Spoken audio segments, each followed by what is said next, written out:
네, 검찰의 대규모 통신 조회에 대해서 한 말씀 드리겠습니다. 크게 세 가지 문제가 있습니다. 첫 번째는 통신 사찰이라는 점이고 그것도 대규모 통신 사찰이라는 점입니다. 두 번째가 통지를 유예함으로 인해서 사실상 총선에 개입했다라는 문제가 있습니다. 세 번째는 이 수사 자체가 위법한 수사라는 점입니다. 보다 구체적으로 말씀드려 보겠습니다.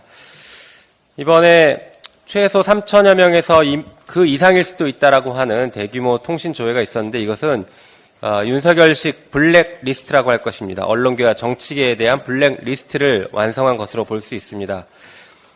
이게 통화 내역과 가입자 정보를 연결하면 굉장히 방대한 양의 사찰 정보가 만들어집니다. 검찰은 가입자 정보만 조회했다라고 하지만 말씀드린 것처럼 통화 내역과 연결되면 누가 누구랑 통화하고 언제 통화했는지에 대한 정보가 생성되기 때문에 대규모 사찰 정보가 됩니다. 한편 통지를 받은 사람들은 3천여 명 이상이라고 지금 추정되고 있지만 그 수많은 사람들은 통지를 받는 순간 불편하거나 혹은 공포심을 느끼게 됩니다. 공안정국을 조성하는 것입니다. 전기통신사업법 제83조 2에 따르면 검사는 통신 이용자 정보를 제공받은 날로부터 30일 이내에 통지하여야 한다라고 되어 있습니다. 2024년 1월 4일 또는 5일에 통신 조회를 했다라고 하면 2월 초에는 통지가 됐어야 합니다. 그럼에도 불구하고 검찰은 최근에서야 당사자들에게 통지를 했습니다. 법에는 국가 및 공공의 안전보장을 위태롭게 하거나 증거인멸, 도주, 증인의 위협 등이 있거나 혹은 피해자인 윤석열 대통령의 사생활 침해 우려 등이 있을 때 통지하지 않고 유예할 수 있도록 하고 있습니다. 그런데 이런 사안들이 없이 두 차례나 유예를 했다라는 것은 검찰이 지난 4월 10일 총선에서 윤석열 정부에게 불리한 정치 환경 조성을 피하기 위해서 매우 정치적인 판단을 해서 유예한 것이라고밖에 볼 수 없습니다. 윤석열 정부와 정치검찰이 명백하게 정치행위를 한 것입니다. 한편 이번 통신사찰의 목적이 윤석열 대통령의 명예훼손 수사라고 합니다. 개정된 검찰청법에 따라서 검찰은 명예훼손죄에 대한 직접 수사권이 없습니다.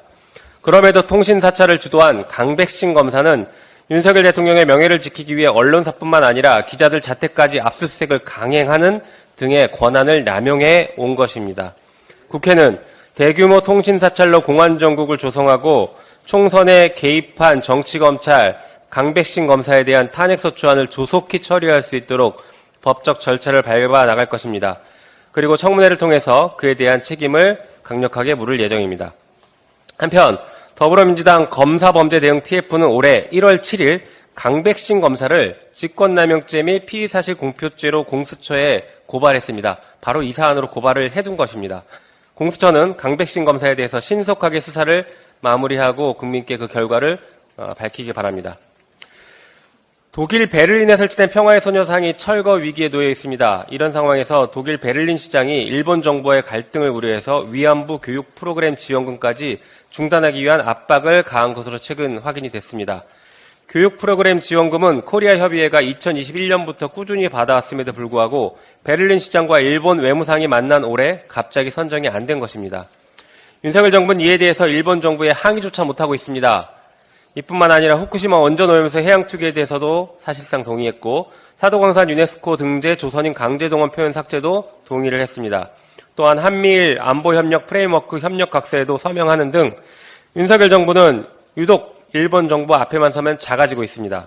한국에서는 거부권을 남발하더니 일본에는 찬성권을 남발하고 있습니다. 윤석열 대통령의 신념인지 묻고 싶습니다.